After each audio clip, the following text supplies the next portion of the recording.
Palaisipan ba tayo dapat nagsisimula? Baby, pakiusap. Kung magpapakilala sana, para bang idaan mo lahat sa hawa. Naligaw lang sa dinami-dami ng mga pasikot-sikot sa iyong katawan. Sana lang ay magpadaan.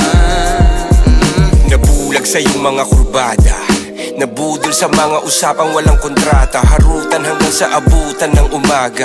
Walang sagot sa katanungan, tayo nga ba aruy? Kung ayaw masaktan, wag nang umasa.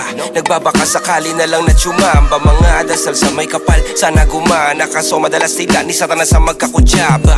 Matagal ko na tong pinapanalangin na ika'y tuluyang mapaibig sa'kin. Ngunit ako'y parang dagan, di na kitang nanlawin. Pinaglaruan tapos pinakawalan rin. Tinigay tahimik, isip ay malalim. Hirap lang basahin, tila babaybayin. Sarili kong lengguwahe ng pag-ibig ay pag-amin. Ikaw ginawa mong sining ang pagiging sinungaling. Kung magpapakilala sana, para bang idaan mo lahat sa hawa. Naligaw lang sa dinami-dami ng mga pasikot-sikot sa iyong katawan. Sana lang ay magpadaan. Ano ba talaga tayo?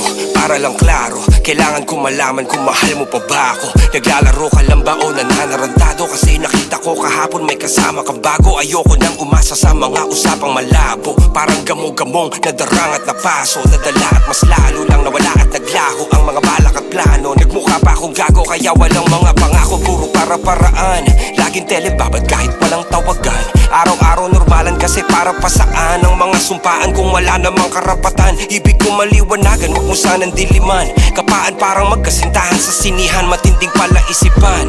Sa dami ng pasikot-sikot nagkakasalisihan. Kung magpapakilala sana, para bang idaan mo lahat sa hawa.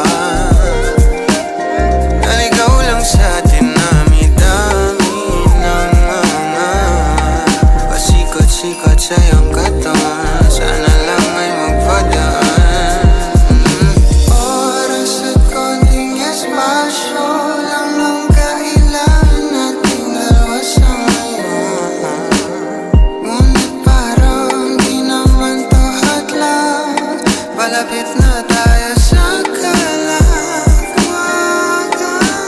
May dalawang magkasintahan sa taas ng bundok, nagkasundong tapusin ang buhay nilang malungkot. Hindi na masaya sa kama, hanap na ituldok. Usapan ay sabay silang tatalon sa tuktok. Sabi niya, magtiwala ka lang sa'kin, mahal ko. Talon tayo ng sabay, pagbilang ko ng 3. Kaso lang, ang problema, pagkatapos niyang bumilang, siya lang ang tumalon. Si babae nagpaiwan, habang nakatingin sa kanya nakangiti lang. Ngunit biglang nagulat ang babae nang nakitang nakangiti din si lalaki habang pababa siya. Sabay biglang bukanan ng buhalang para kaida. Ngayon sino mas taksil sa dalawa? Sino ang mas tuso? Sino ang mas tanga talaga? Yung lalaki ba na may dalang backup plano? Yung babae na wala siyang balak backupan?